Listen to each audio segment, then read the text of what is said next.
नमस्कार, मैं विक्रम सिंह यादव अपने YouTube चैनल विक्रम सिंह खिरिया पर कक्षा 10 के विद्यार्थियों का स्वागत करता हूं। इस वीडियो में आपको कक्षा 10 हिंदी का जो पहला पाठ है सूरदास के द्वारा रचित, और सूरदास ने आप सभी जानते हैं सूरदास ने पद लिखे हैं। उनकी जो रचनाएं हैं उनका शीर्षक केवल और केवल पद है। पद शीर्षक के नाम से सूरदास की रचनाएं हैं। यानी कि जो सूरदास हैं उन्होंने 1.25 लाख पद लिखे हैं। ऐसा भी उनके जीवन परिचय में मिलता है कि उन्होंने 1.25 लाख पद लिखे हैं। तो जो सूरदास के पद हैं उन सूरदास के पदों को यहाँ पर हमारी जो पुस्तक है उसमें संकलित किया गया है। आप देख पा रहे हैं, इसमें लिखा है चरण कमल बंदों हरिराई, जाकी कृपा पंगु गिर लंघे, अंधे को सब कुछ दर्शाई, बहिरो सुने गूंग पुन बोले, रंक चले सिर छत्र धराई। सूरदास स्वामी करुणा में बार बार बंदों तिह पाई। देखो, हम अपने शब्दों में इसका अर्थ बताते हैं और आप ध्यान से सुनेंगे तो अर्थ समझ में ज़रूर आएगा। जैसा कि हम आपको बता दें कि कोई कवि हो या कोई भी इंसान हो, कोई भी व्यक्ति हो, जब अपना कार्य शुरू करता है तो पहले ईश्वर की वंदना स्तुति और प्रार्थना ईश्वर से करता है। तो सूरदास जब अपना लेख शुरू किए हैं, लिखना प्रारंभ किए हैं, कविता बनाना शुरू किए हैं, तब उन्होंने भगवान का स्मरण किया है। यानी जो पहला पद दिया गया है उसमें उन्होंने भगवान की वंदना किया और लिखा है चरण कमल बंदों हरिराई। मित्रों, इस वीडियो के अंदर एक और भी विशेष बात रहेगी। हम काव्य सौंदर्य के तत्व भी बताते चलेंगे कि काव्य सौंदर्य में कौन सा अलंकार है और उसमें छंद और रस किस हिसाब से है, वो भी हम बताने की कोशिश करेंगे। तो चरण कमल बंदों हरिराई, तो जैसा कि चरण कमल लिखा हुआ है, चरण कमल में रूपक अलंकार है। कौन सा अलंकार है? रूपक अलंकार है। कोई भी प्रश्न किसी अन्य तरीके से पूछ सकता है, तो हम बताते चल रहे हैं रूपक अलंकार है। और जाकी कृपा पंगु गिर लंघे, अंधे को सब कुछ दर्शाई, अंडरलाइन भी किया गया है। इसमें ये बताया गया है, सूरदास जी कहते हैं मैं उन हरि अर्थात भगवान विष्णु के चरण कमलों की वंदना करता हूँ जिनकी कृपा से यदि कोई पंगु अर्थात जिसके पैर नहीं है, अपंग व्यक्ति, वो भी चल सकता है। गिर, और इतना ही नहीं, गिर लंघे अर्थात पहाड़ को पार कर सकता है। अंधे को सब कुछ दर्शाई, यानी जिसे कुछ भी दिखाई नहीं देता उसको सब कुछ दिखाने लगता है। ये ऐसी ताकत, ऐसी शक्ति केवल भगवान में ही है। बहिरो सुने गूंग पुन बोले, यानी कि जो बहरा व्यक्ति होता है वो ईश्वर की अगर कृपा हुई तो उसकी कृपा से वो बोलने भी लगता है और सुनने भी लगता है, और गूंगा व्यक्ति बोलने भी लगता है। रंक चले सिर छत्र धराई, यानी उस परमात्मा में इतनी शक्ति है कि वो अगर कोई रंक है यानी भिखारी है तो वो सिर छत्र धराई का मतलब सिर पर छत्र अर्थात मुकुट धारण करके, यानी कि वो राजा बन सकता है। सूरदास स्वामी करुणा में बार बार बंदों तिह पाई। सूरदास जी कहते हैं कि मैं उन करुणामयी भगवान विष्णु की बार बार वंदना करता हूँ, ऐसा इसका अर्थ है। अब देख लीजिए कि इसमें से क्या पूछा जाएगा। पहला प्रश्न, आखंड उपर्युक्त पद्यांश का संदर्भ लिखिए। उपर्युक्त पद्यांश का संदर्भ लिखिए। तो संदर्भ में देखो कहता क्या है, हम आपको बता दें संदर्भ में इस किताब में भी लिखा है और अपने शब्दों में भी बता रहे। संदर्भ में लिखा जाता है प्रस्तुत पद हमारी पाठ्य पुस्तक हिंदी के सूरदास द्वारा रचित पद शीर्षक कविता से लिया गया है। बस यही हो गया संदर्भ। फिर से बता दूं एक बार, प्रस्तुत पद हमारी पाठ्य पुस्तक हिंदी के सूरदास द्वारा रचित पद शीर्षक कविता से लिया गया है, क्योंकि इनके कविता का कोई नाम नहीं है, केवल और केवल पद नाम दिया गया है। दूसरा प्रश्न है, रेखांकित अंश की व्याख्या कीजिए। देखिए रेखांकित अंश है क्या? रेखांकित अंश दूसरी लाइन है, जाकी कृपा पंगु गिर लंघे अंधे को सब कुछ दर्शाई, इस पर रेखांकित किया गया है। तो रेखांकित अंश में देखिए श्री कृष्ण के कमल, भगवान विष्णु, जैसा कि मैंने बोल दिया, अर्थात यहाँ पर जो है हरि जो है भगवान विष्णु को भी कहा गया, और वैसे तो सूरदास श्री कृष्ण के उपासक थे, इसलिए श्री कृष्ण भी लिखा जा सकता है। श्री कृष्ण के कमल चरणों की वंदना करता हूँ, इन चरण कमलों में वो शक्ति है जिससे कोई भी अंधा और कोई भी ना बोलने वाला, जो भी अभी हमने बताया, ये उसको अपनी कार्य में सफलता मिल सकती है। साखंड दिया है, इन पंक्तियों में निम्न किस अलंकार का प्रयोग किया गया है? तो हम अलंकार तो बता दिए हैं पहले से ही कि रूपक अलंकार है। आइए देखिए दूसरा पद और है इसमें। देखो दूसरा पद लिखा है, अभिगत गत कुछ कहत न आवे, ज्यों गूंगे मीठे फल को रस अंतर्गत ही भावे, परम स्वाद सभी सुनिरंतर अमित तो सुबजाय, मन बानी को अगम अगोचर सो जाने जो पावे, और रूप रेख गुण जात जुगुत बिन निरालंब कित धावे, सब विधि अगम विचार हैं ताते सूर सगुन पद गावे। देखिए यहाँ पर बहुत बढ़िया बात बताई गई, अभिगत गत कुछ कहत ना भावे, यानी निर्गुण ब्रह्म की गति कुछ कहते नहीं बनती है। कैसे?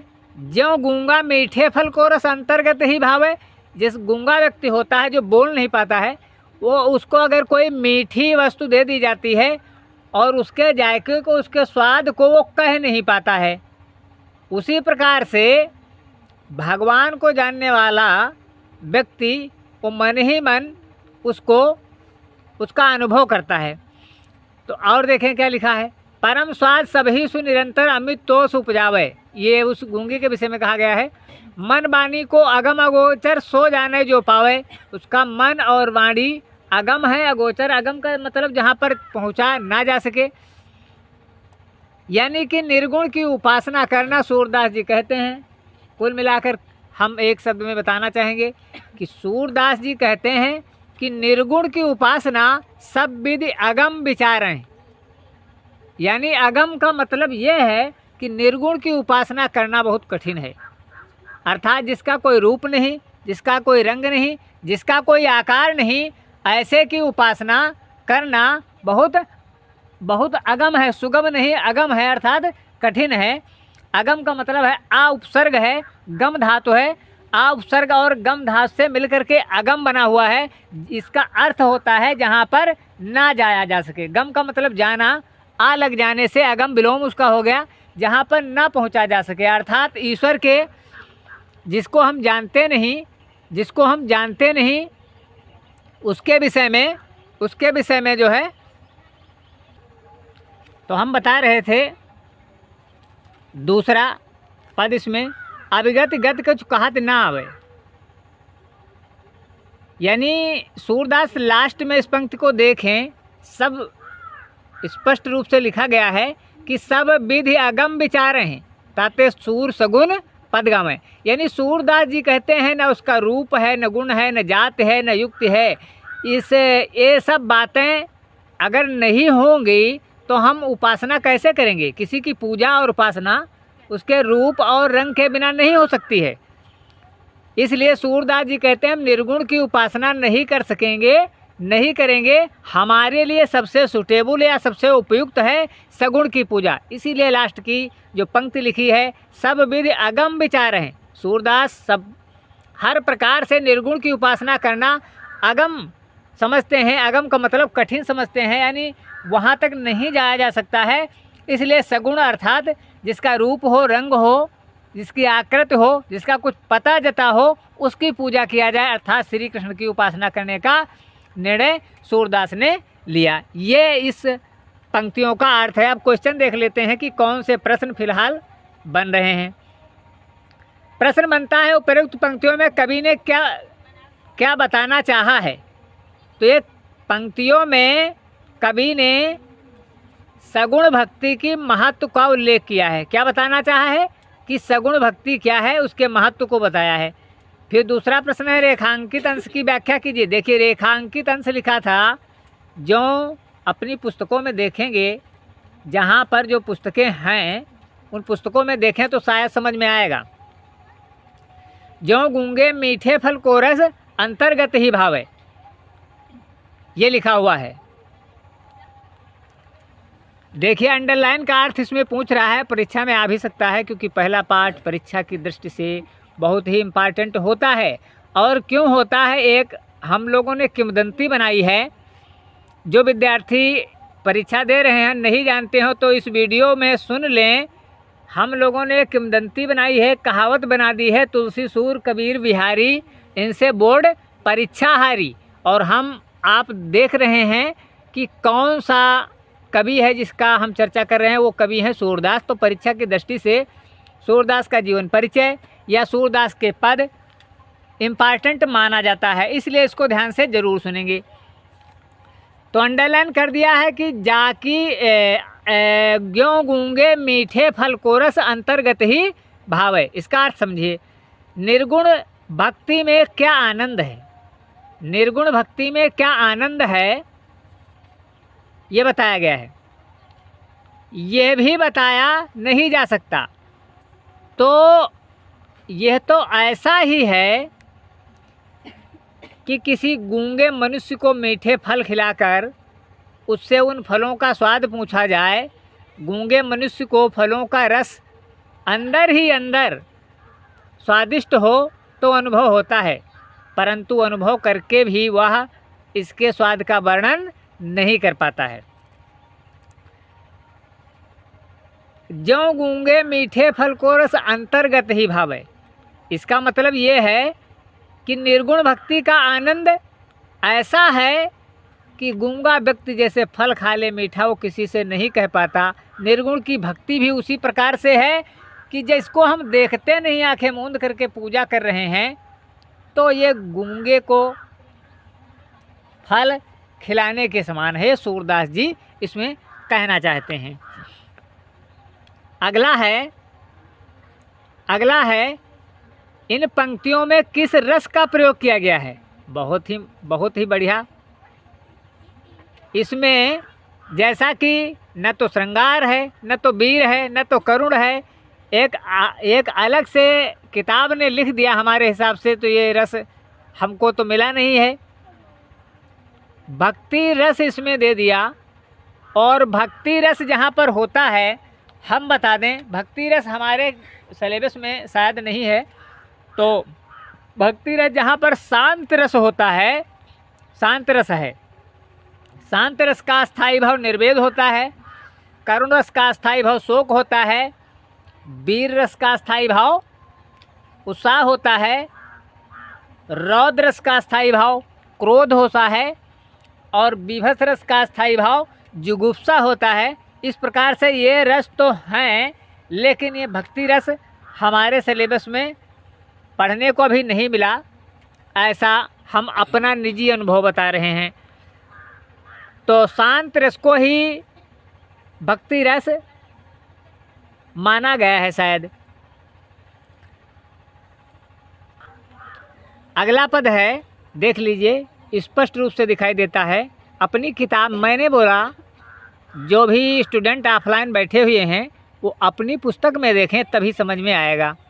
ऊधव मोहि ब्रज बिसरत नाही लिखा हुआ है, ऊधव मोहि ब्रज बिसरत नाही, वृंदावन गोकुल बन उपवन सघन कुंज की छाही, प्रात समय माता जसमतो नंद देख सुख पावत, माखन रोटी दह्यू सजायो अतहि साथ खवावत, गोपी ग्वाल बाल संग खेलत सब दिन हसत सिरात, और सूरदास धन धन ब्रजवासी जिनसो हित जदु तात, ऐसा लिखा गया है।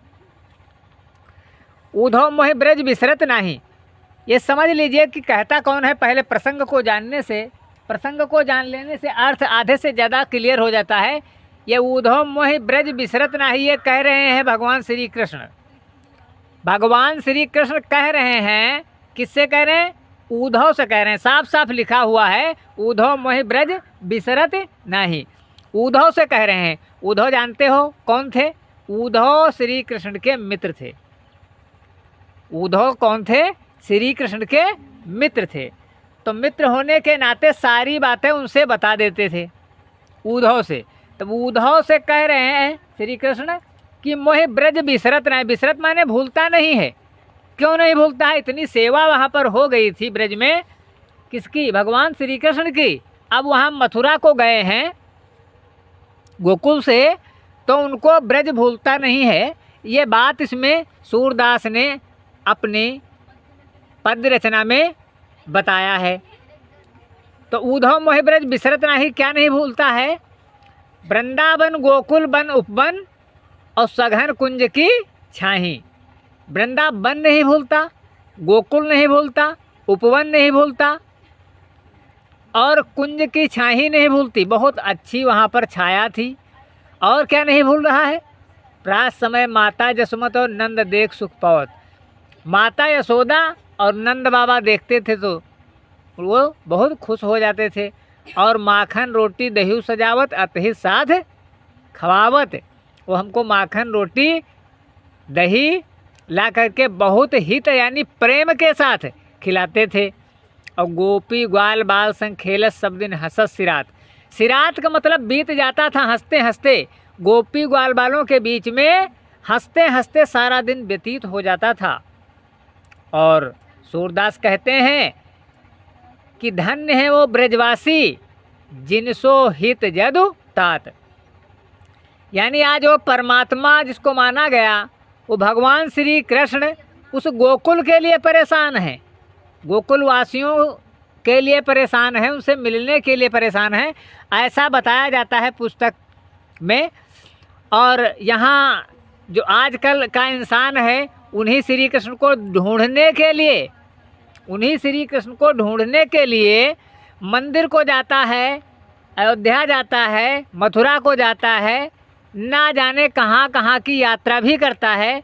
तो सूरदास ने सही लिखा कि धन्य है वो ब्रजवासी जिनसे श्री कृष्ण को इतना अधिक प्रेम हो गया था।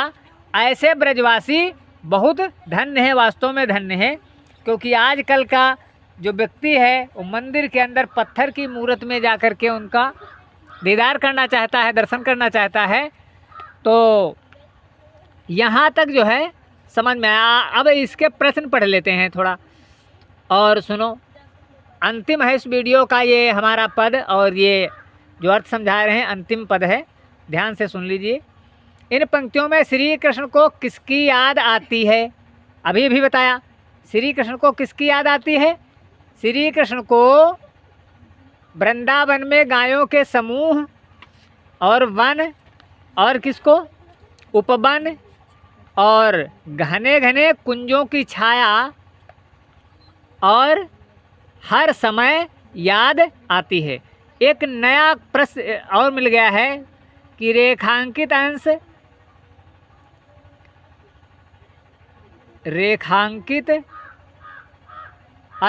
इन पंक्तियों में किस शैली का प्रयोग किया गया है?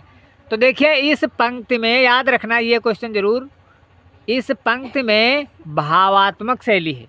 कौन सी शैली है? भावात्मक। क्योंकि एक भाव है श्री कृष्ण का, किसके प्रति? ब्रजवासियों के प्रति, गोकुलवासियों के प्रति एक भाव है, एक प्रेम है। इसलिए भावात्मक शैली में ये पद्य लिखा गया है। तो अगर पूछता है कि कौन सी शैली है तो आप कौन सी शैली बताएंगे? भावात्मक शैली है। समझ में आई बात? कौन सी शैली है? भावात्मक। और इन पंक्तियों में श्री कृष्ण को ब्रज की याद आती है। काहे की याद आती है?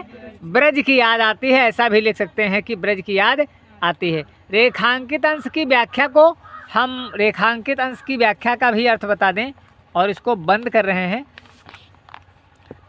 रेखांकित अंश की व्याख्या, जैसा कि हमने आपकी सुविधा के लिए और इस बात को ताकि डाउट ना रहे, क्योंकि यूट्यूबर आजकल के यूट्यूबर जो हैं आधे से ज़्यादा कहीं न कहीं अनाप शनाप बोल करके अपने यूट्यूब बनाते रहते हैं। ऐसा अपनी तो आदत नहीं है, इसलिए हमने आपके सामने पुस्तक को रख दिया है। इसमें देखिए व्याख्या में लिखा है कि श्री कृष्ण को वृंदावन में गायों के समूह, वन और उपवन तथा घने घने कुंजों की छाया हर समय याद आती है। प्रश्न कह रहा था रेखांकित अंश की व्याख्या कीजिए, तो रेखांकित में केवल यही लिखा था वृंदावन, गोकुल वन, उपवन, सघन कुंज की छाही। इतनी चीज़ उनको याद आती थी। किसको? श्री कृष्ण को इतनी चीज़ हर समय याद आती थी। तो हमने कोशिश करके आपको समझाने का प्रयास किया है हिंदी। जैसा कि हम इस समय बता रहे हैं, परीक्षा की तैयारी करा रहे हैं और परीक्षा की तैयारी की दृष्टि से ये चैनल आपको प्रतिदिन नए नए वीडियो और नए नए पाठ देता रहता है। यदि जो विद्यार्थी चैनल को नियमित रूप से सुनना चाहते हैं तो इसको सब्सक्राइब अवश्य कर लें। हम पूरी परीक्षा की तैयारी कराने की कोशिश करेंगे। धन्यवाद।